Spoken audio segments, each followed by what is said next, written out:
What an incredible night. Optimism is in the air. And what an honor to be here with you to stand with President Barack Obama.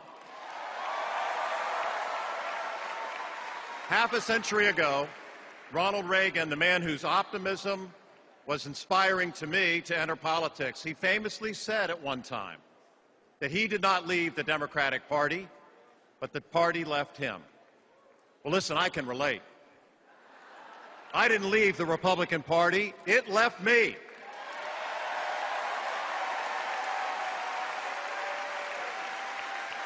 Then again, my friend Jeb Bush recently noted Reagan himself would have been too moderate, too reasonable for today's GOP.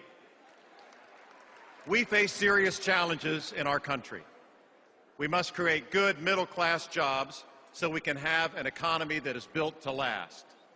We must rebuild our roads and bridges and improve our public schools. And particularly important to me and my state of Florida is the challenge of saving Medicare and Social Security so we can keep our promise to our seniors.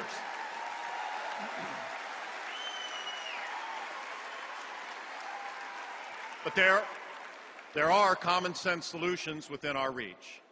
If we only have leaders who are willing and enthusiastic to find common ground. No political party has a monopoly on that kind of leadership. But as a former lifelong Republican, it pains me to tell you that today's Republicans and their standard bearers, Mitt Romney and Paul Ryan, just aren't up to the task. They're beholden to the my way or the highway bullies, indebted to billionaires who bankroll their ads, and allergic to the very idea of compromise. Ronald Reagan would not have stood for that. Barack Obama does not stand for that. You and I will not stand for that.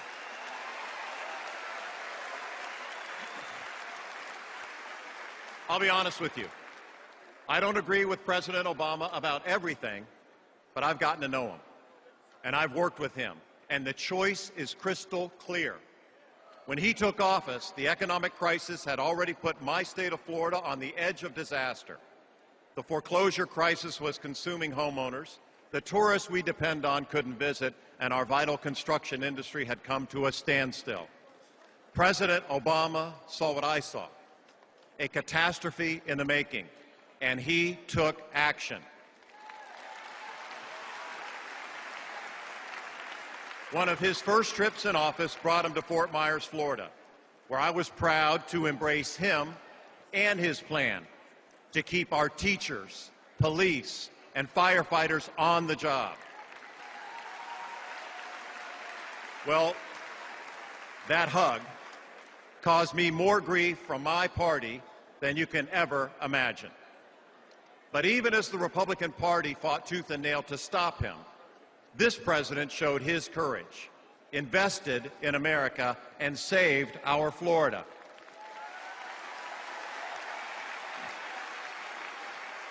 Two years later, Florida and the Gulf Coast faced the worst environmental disaster in our nation's history. This time when a ruptured well spilled nearly 5 million barrels of oil into the Gulf of Mexico. President Obama came to our rescue again, leading a massive cleanup effort and demanding accountability from those responsible. My friends, he didn't see a red state, he didn't see a blue state. He simply saw Americans who needed help. And once again, I saw the leader our country needs. You know, I used to play quarterback just down the road from here at Wake Forest University. And my dad always, go Deacons. And my dad always told me, he said, Charlie, it takes a cool head to win a hot game. My friends, our country is in the middle of a hot game, and we face serious challenges both at home and abroad. Meanwhile, our politics are defined by discord and discontent. Never has it been harder for a president to keep a cool head, and never has it been more important. I look around Florida. I see a state bursting with diversity and opportunity, a state that looks like America's future. When I look at the Republican ticket today, I see two candidates who would break the fundamental promise of Medicare and Social Security and cut investments on our middle class that are so important to our recovery. And then I look at Barack Obama. I see a leader with a cool head, a caring heart, and an open mind. A president who has demonstrated through his demeanor, his grace, and his deeds that he is uniquely qualified to heal our divisions, rebuild our nation, and lead us to a brighter future. That's the leader Florida needs. That's the leader America needs. That's the reason I'm here tonight. Not as a Republican, not as a Democrat, simply as an American who understands that we must come together behind the one man who can lead the way forward in these challenging times. My president, your president, Barack Obama. God bless you and God bless America.